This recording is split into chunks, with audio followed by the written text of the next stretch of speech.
Subhanallahi wa bihamdi. Assalamualaikum warahmatullahi wabarakatuh. Alhamdulillahirabbil alamin. Wassalatu wassalamu ala asrafil anbiya'i wal mursalin wa ala alihi wa sahbihi ajmain, amma ba'd. Pertama-tama marilah kita panjatkan puja dan puji syukur kita atas kehadiran Allah Subhanahu wa taala telah memberikan kita beberapa nikmat di antara nikmat iman, kesehatan dan kesempatan sehingga kita masih bisa berkumpul di kelas kita yang berbahagia ini. Salawat serta salam tidak lupa kita kirimkan kepada junjungan kita Nabi Muhammad sallallahu alaihi wasallam. Telah membawa kita dari zaman yang gelap gulita menuju zaman yang terang benderang, dari zaman jahiliyah menuju zaman Islamiyah, dari kata yang itu minadzulumatil dinul Islam.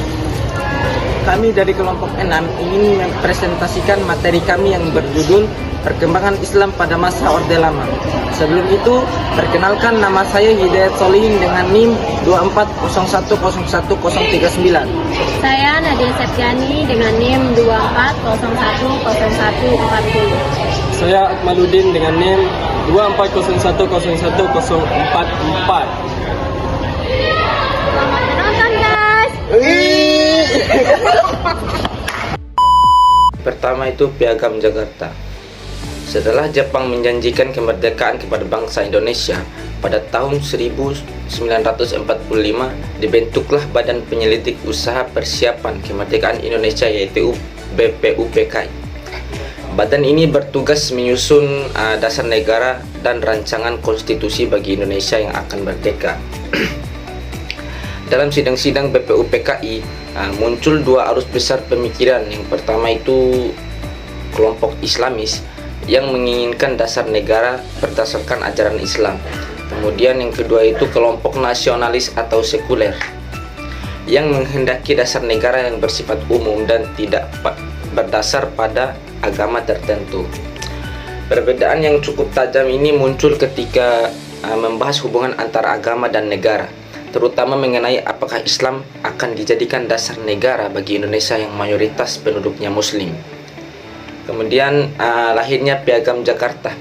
Untuk menyatukan dua pandangan yang berbeda itu, dibentuklah Panitia 9 yang terdiri dari tokoh-tokoh kedua dari kelompok tersebut. Antara lain ada Soekarno, Muhammad Hatta, Haji Agus Salim, Abikusumo Djoko Sujoso, A.A. Maramis, Ki Bagus Hadikusumo, Wahid Hasim, dan lainnya.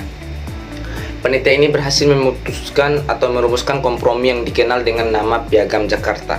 Pada tanggal 22 Juni 1945, panitia ini berhasil merancang atau merumuskan kompromi yang dikenal dengan Piagam Jakarta.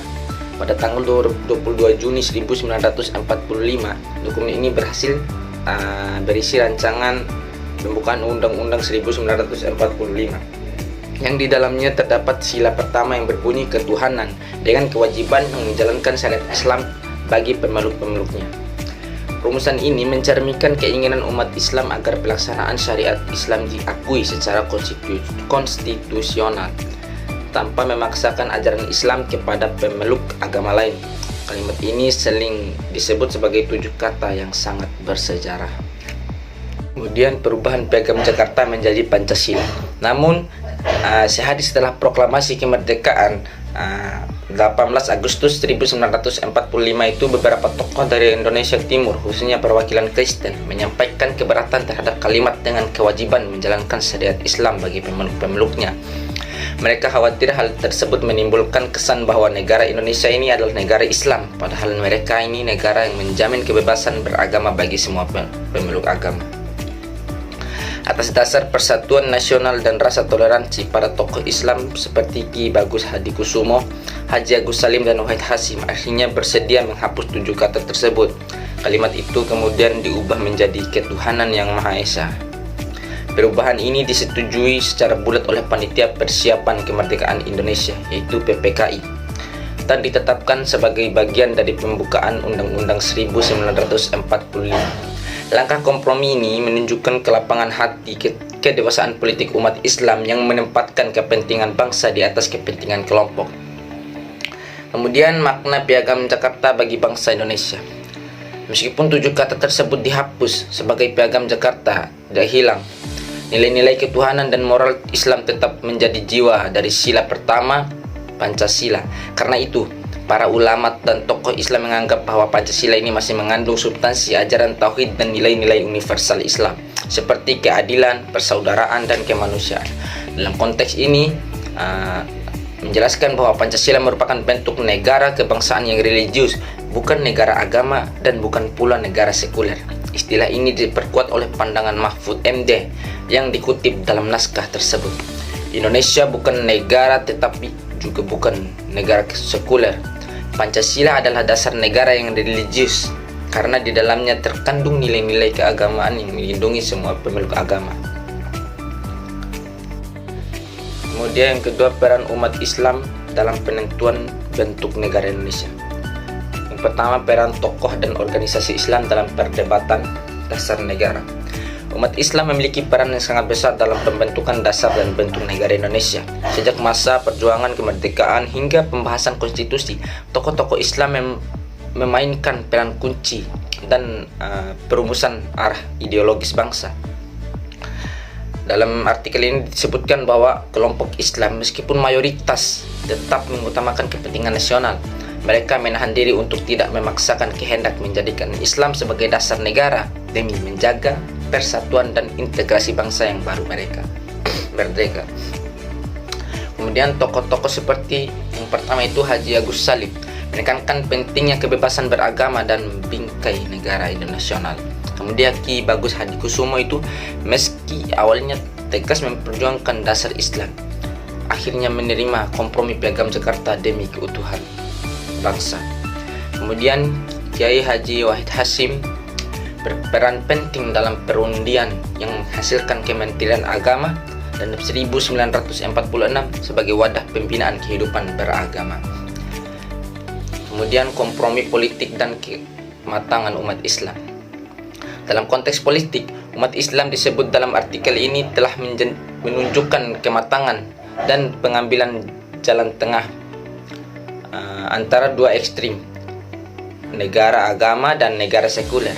Kegagalan menjadikan Islam sebagai dasar negara bukanlah kegagalan ideologis, melainkan bentuk akomodasi politik yang melahirkan harmoni nasional.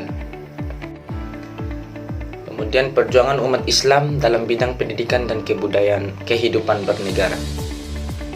Peran umat Islam dalam pembentukan negara tidak berhenti pada kompromi Piagam Jakarta. Setelah kemerdekaan, mereka terus memperjuangkan agar ajaran Islam mendapat tempat yang layak dalam kehidupan sosial dan pendidikan nasional. Pertama, pada tahun 1946, umat Islam melalui Kementerian Agama berhasil memperjuangkan pembelajaran agama di sekolah negeri. Suatu ini yang tidak mungkin terjadi pada masa penjajahan Belanda. Kemudian dalam berbagai undang-undang dan peraturan bersama Menteri Pendidikan dan Menteri Agama, pendidikan adalah mulai diajarkan di sekolah-sekolah negeri sejak kelas 4 sekolah rakyat SD sekarang. Kemudian walaupun pada awalnya mata pelajaran agama belum menjadi pelajaran wajib, umat Islam tetap konsisten memperjuangkan melalui jalur hukum dan kebijakan publik, bukan konfrontasi politik. Kemudian bentuk negara Indonesia atau negara kebangsaan yang religius. Dari perbedaan dan kompromi panjang itu, terbentuklah konsensus bahwa Indonesia adalah negara kebangsaan yang religius, nothing stake with religious spirit. Yang artinya Indonesia bukan negara agama seperti Iran atau Arab Saudi karena tidak memberlakukan hukum Islam secara formal bagi seluruh rakyat. Kemudian tetapi juga bukan negara sekuler seperti Turki modern dan atau Prancis karena agama tetap mendapat tempat penting dalam kehidupan publik dan pendidikan nasional. Pada masa Orde Lama 1945 sampai dengan 1965, Indonesia baru saja merdeka dan berada dalam masa transisi membangun negara dan sistem pendidikan nasionalnya. Pendidikan pada saat itu sangat dipengaruhi oleh sistem pendidikan kolonial Belanda dan Jepang. Namun, tujuan pendidikan Indonesia setelah kemerdekaan bukan lagi untuk kepentingan penjajah, melainkan untuk membentuk warga negara Indonesia yang patriotik, sosial, demokratis, dan bertanggung jawab. Namun, perhatian pemerintah terhadap pendidikan Islam pada masa Orde Lama belum terlalu besar. Hal ini disebabkan oleh kondisi politik dan negara yang masih rapuh dengan berbagai keperluan mendesak. Di sisi lain, ada pula ketegangan politik antara pemerintah dengan kelompok politik Islam, sehingga pendidikan Islam belum menjadi prioritas utama pemerintah.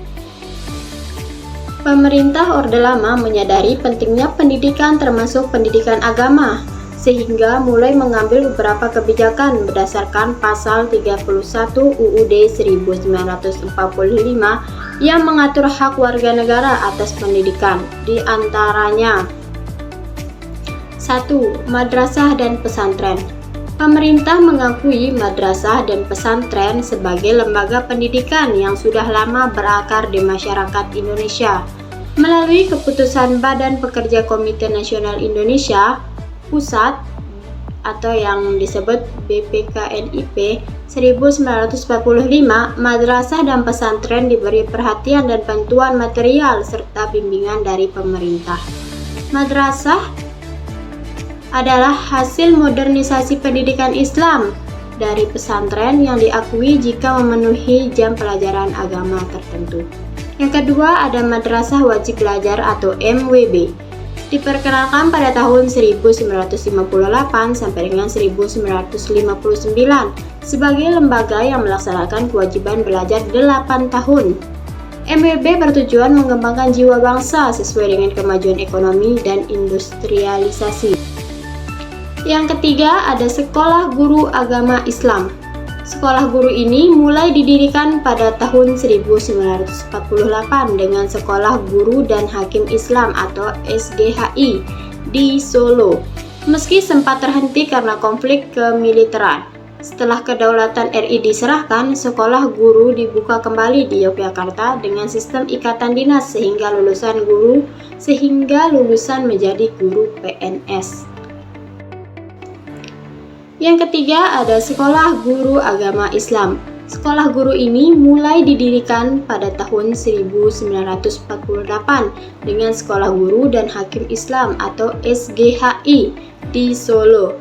Meski sempat terhenti karena konflik kemiliteran, setelah kedaulatan RI diserahkan, sekolah guru dibuka kembali di Yogyakarta dengan sistem ikatan dinas sehingga lulusan menjadi guru PNS. Yang keempat, ada Perguruan Tinggi Agama Islam.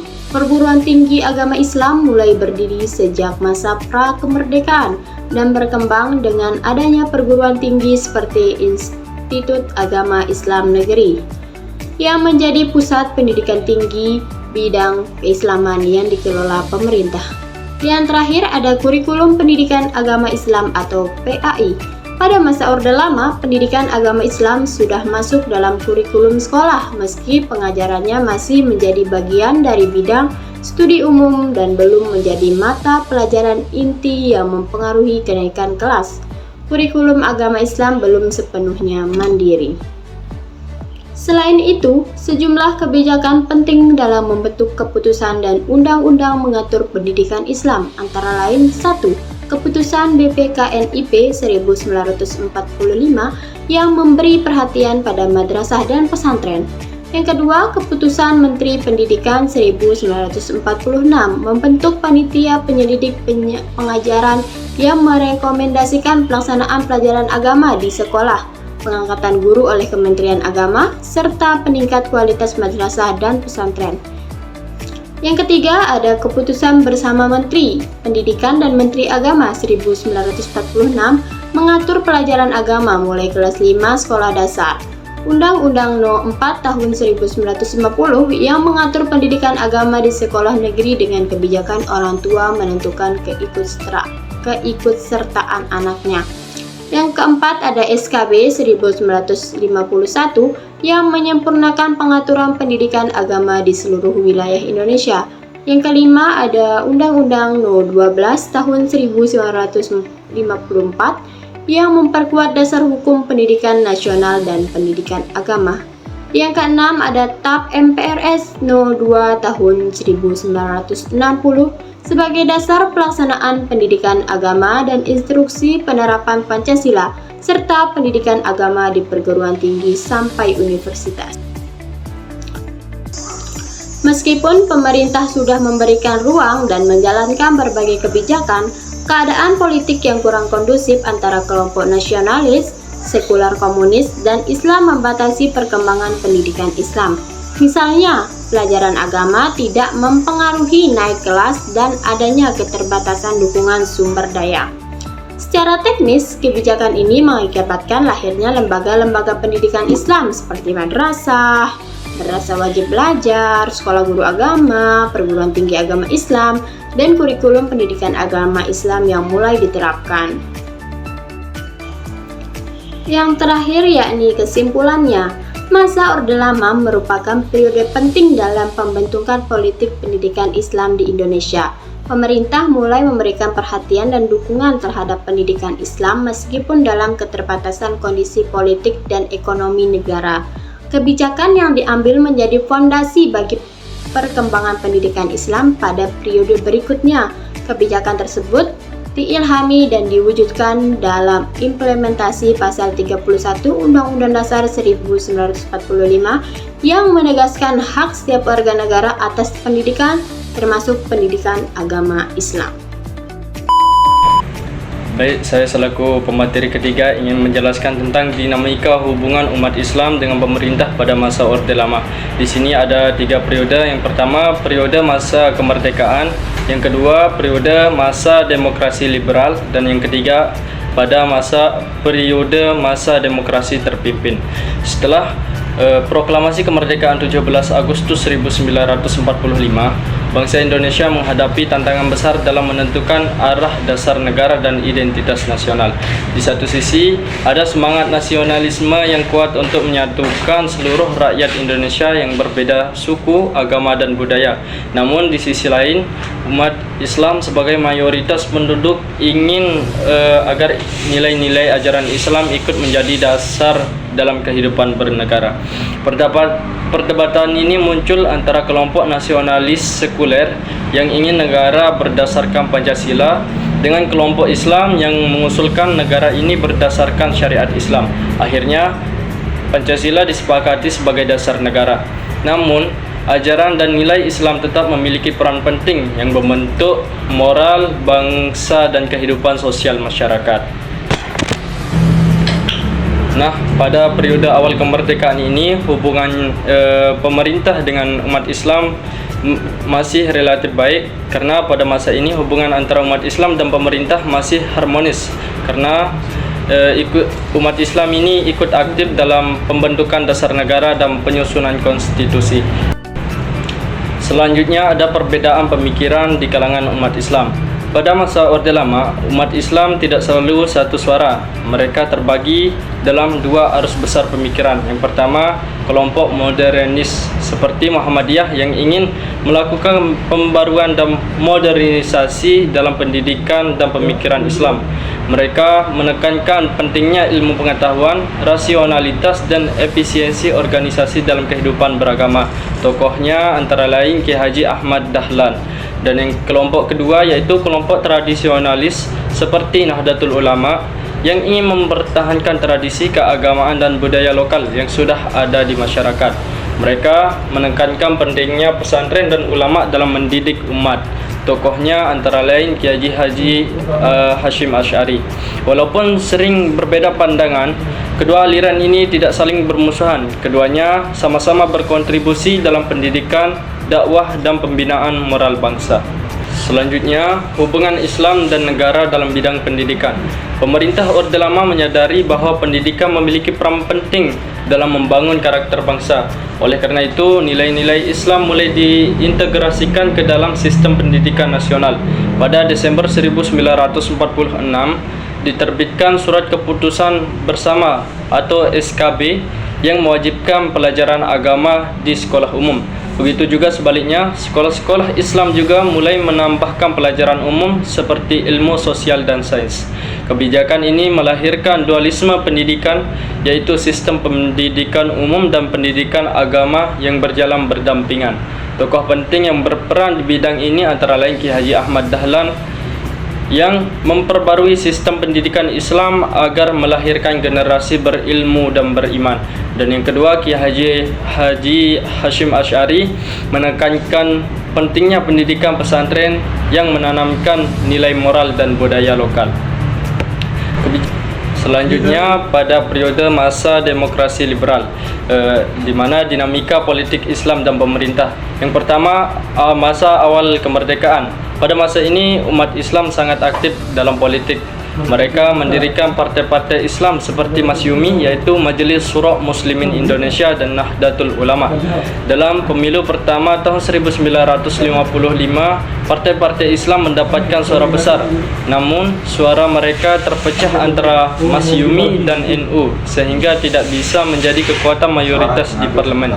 Walaupun demikian, umat Islam tetap punya pengaruh besar dalam kehidupan politik nasional.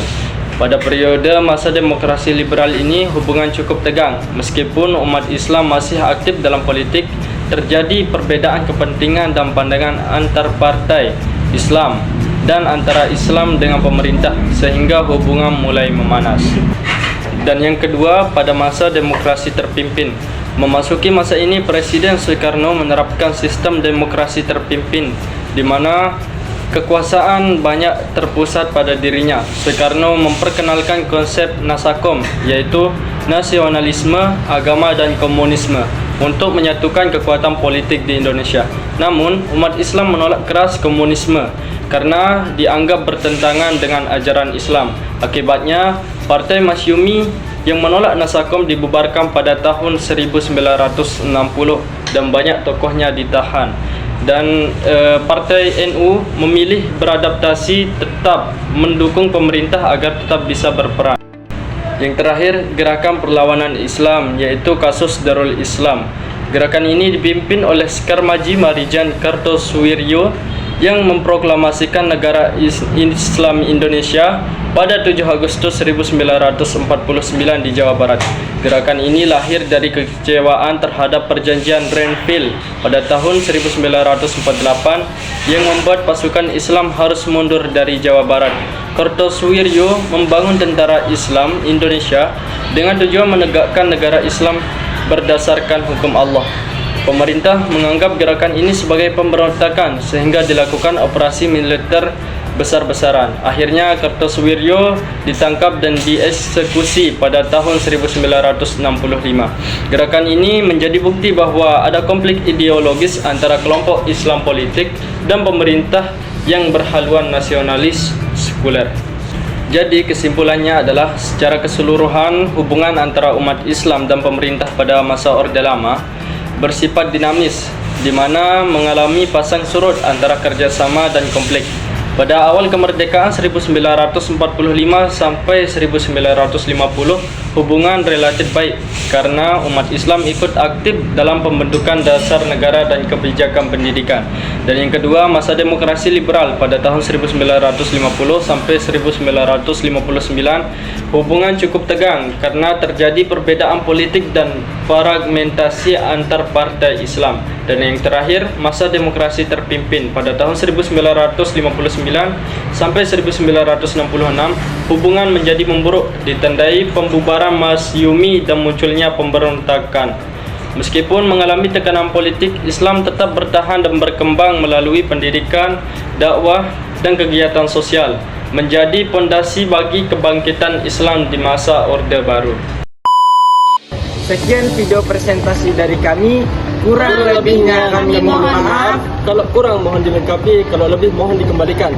Wassalamualaikum warahmatullahi wabarakatuh.